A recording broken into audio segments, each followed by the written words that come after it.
Magandang gabi po. Ito na naman ngayon. Sa mga vlogger ngayon na sikat na, ako nanawagan na naman ako. Bakit napakahirap ng mga palaro nyo sa online? Nagla-live pa kayo. Sinasabi nyo pang magbibigay kayo ng cash na 30.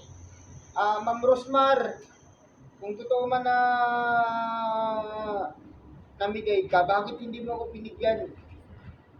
Paano ko ba makuha yung panalo ko sa iyo, Ma'am Rosmar? Kasi ito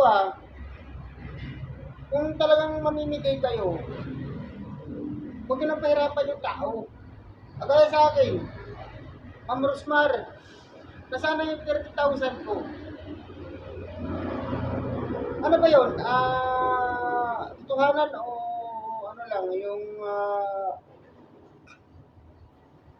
vlog lang. Kasi, ang ano ng mga tao talaga na na sumali sila diyan sa sa online, nakuha yung live nyo. Ang assuming talaga mamigay kayo. So bakit sinabi nyo sa sa message nanalo ako napili? So nasaan ang 30,000 ko, Ma'am Rosmar? Ibigay nyo na sa akin, ma'am. Ano po, kung marinig niyo po yung post ko na to, may messenger ako. Kung ano yung pangalan ng ano na to, ganoon din yung messenger. Opo. I-message niyo po ako sa Facebook page ko. Paano ko i-claim sa inyo yung 30,000 na yun? Assuming na alam namin, kumikita na kayo ng malaki, nag-share kayo. Tapos ngayon, parang wala naman yata. Sana po, tutuhanin niyo po yung mga pinapangako niyo po. Huwag po kayo magpakasal ng mga tao. Dahil yung oras, nasasayang. Sinabi nyo na mamigay kayo, tutuhanin niyo po. Ano ba yan na Ma'am Rosmar? Abang na abang ako. Nagsit pa ako ng Gcash ng tindahan kasi nga ako, wala akong Gcash. Tapos ngayon, Ma'am Rosmar, nasaan na ngayon?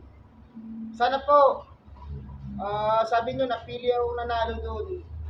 So, bigay nyo na sa akin yung panalo ko. Para maniwala naman ako sa inyo. Ma'am Rosmar, sa mga sikat po na vlogger po, huwag nyo pong paglaruan yung mga tao. Kaya ko. Pag sinabi nyo mamigay, tutuhanin nyo naman po. Ibahin nyo yung mga vlog nyo kasi doon sa mga nag-live kayo na lahat ng nag-PM sa inyo ay mamimigay kayo. Sana po, mga sikat,